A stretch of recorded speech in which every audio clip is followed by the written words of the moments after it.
what Buddhism then is saying is that this is really possible not only in dreams, but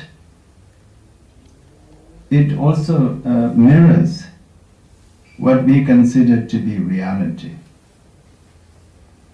Because people in power, one day they're in power, next day they're not in power, and one day somebody who is not in power is put in power, and you never know what is going to happen. You know, even Fidel has to say, well, I'm too old now. So it's like a dream for him, I'm sure. So it's that kind of thing. I don't know whether I'm explaining this very well or not, but the point is that dream yoga is about instilling that idea in our own mind. And what is the benefit of that?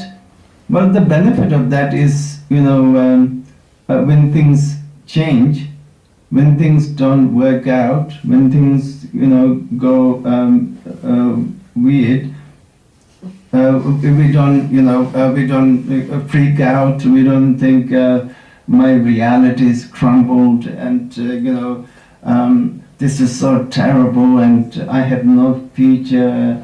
I have to, you know, do myself in, or I have to put an end to somebody else's life so that I can live on, that kind of thing.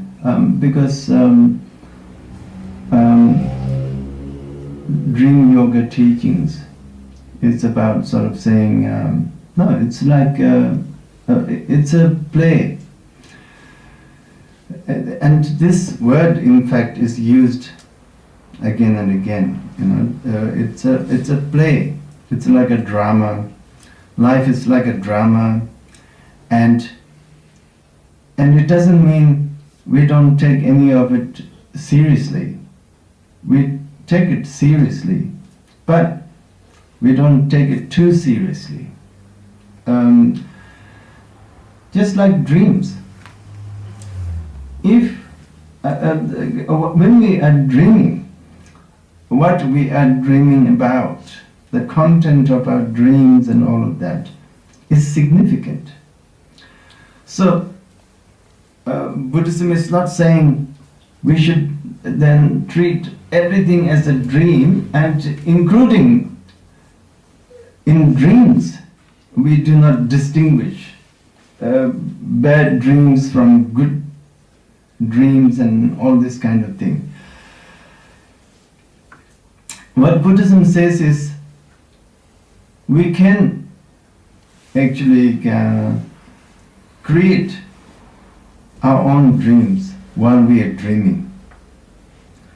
And if we can develop that capacity, then even while we are awake, in our waking hours, we would be able to enjoy life more, because we can have more lucid kind of dreams. You know, normally when we dream, we just dream. We're not even aware that we're dreaming. Just like while we're awake, when strong delusional forces, are working in our head, we're not aware. We think, oh, this is it. This is the worst thing that could have happened to you. You think it's the answer to all of your life's problems. The worst thing is the answer. And you believe in that, this man, not on a white horse these days, but I don't know, on a bicycle. Porsche. in a Porsche maybe. And it's like this is the answer, and thinking like that, and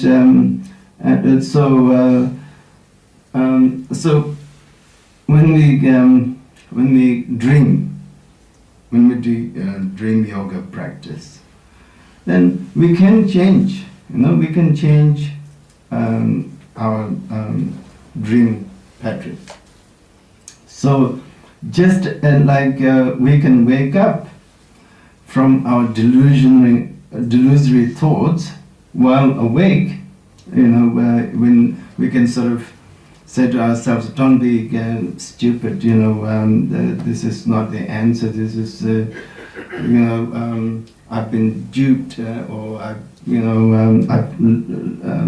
left myself exposed to all kinds of unnecessary abuse and whatnot.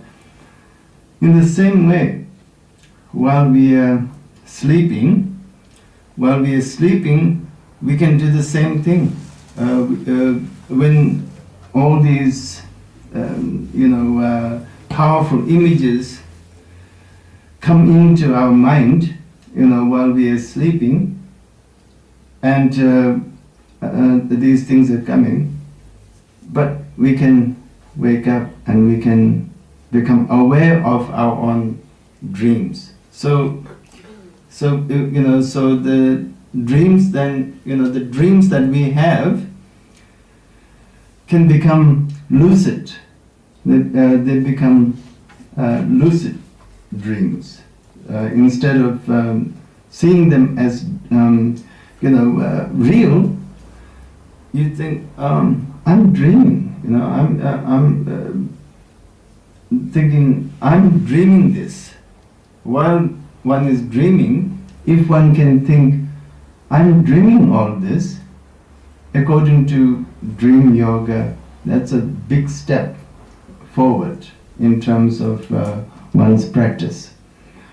Because the idea is that one could use that same method in everyday life also.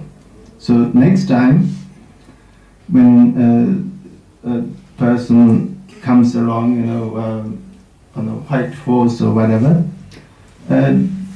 you're not so impressed. They think this is a dream.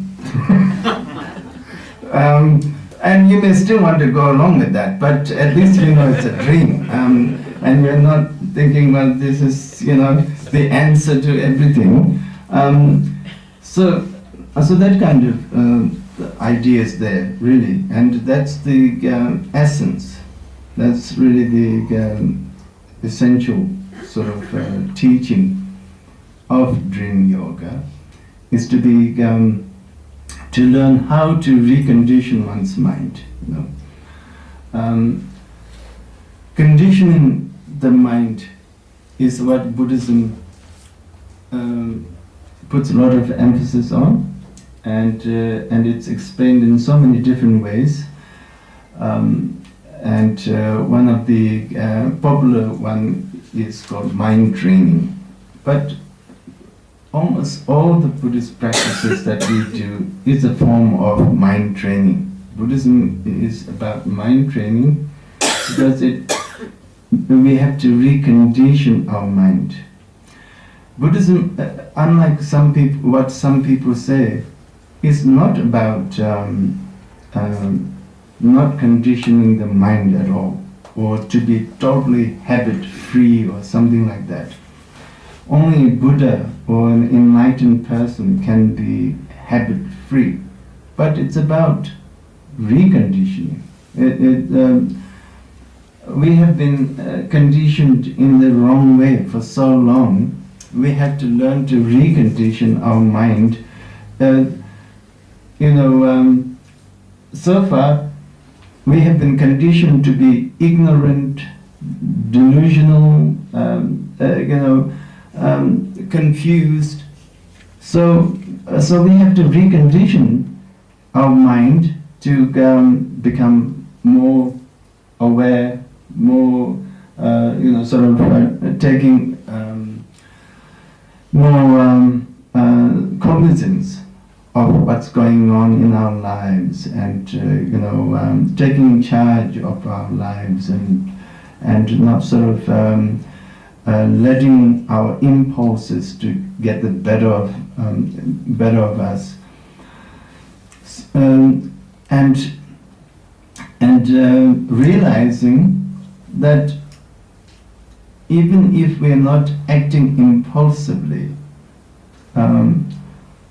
if we recondition our mind, that does not then make us into this very habituated sort of do-gooder kind of person, because according to Buddhism, if we recondition our mind with awareness, and with practice of dream yoga, for example, things like that, it would encourage us to be more spontaneous. So instead of acting habitually, one can be spontaneous. But spontaneity in Buddhism is equated with creativity and something positive. So if one is really acting in a spontaneous manner, then that's a positive thing. So dream yoga practice and other forms of practices like that allows us to recondition our mind. So the idea is that in Buddhism, it's not just when we are awake that we can use meditation to our advantage, but even when we are sleeping. Because Buddhism really says, Buddhism has something to offer to us no matter what we are doing. So the idea is that even when we are sleeping, even if not every night, as often as possible, if we can use that time for our own betterment, it will work. Because let me put it this way. Sleep time and time of death are considered to be extremely sort of potent moments in Tibetan Buddhism, esoteric Buddhism generally, not just in Tibetan Buddhism. The reason is because the mind has slowed down, and I was talking about the gross levels of mind and subtle levels of mind and so on. So even without doing meditation, even without actually practicing meditation as we normally do, the mind automatically sort of goes in, sort of slows down, and when one is beginning to go to sleep, or when one is dying, then the mind begins to become less and less active. And as the mind becomes less active, the individual has the opportunity to access the more rarefied and more subtle levels of consciousness that one would not be able to while one is engaged with varieties of things during the day, talking to people, working, worrying about things or whatever. But at night, if one can slow down and then really use that aspect of one's mind, which is awareness, and I will explain what all this means in the next couple of days. But if one can use that, then one can see what's going on, and one is able to experience a deeper aspect of oneself than what one would normally be able to do, even with formal practice of meditation, in other words. So, because when one is awake, one is meditating, meditation may still be a struggle. But if one can learn to go to sleep properly, then one can learn to use that awareness in sleep and then go into a deeper state, into one's own being, which is otherwise denied to us, while we are awake, going about our daily business, interacting with people and this and that. So that's just the gist of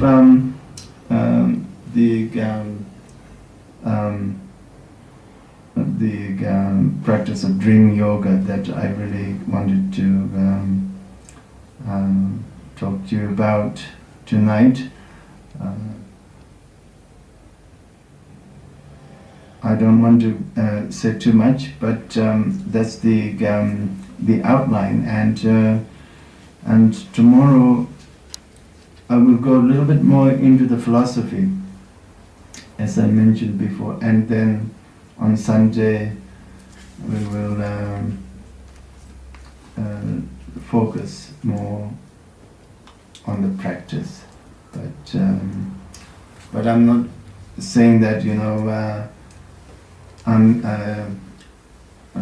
this is sort of like a complete course on dream yoga or something like that. I'm not saying that if you do this course, then you'll be an accomplished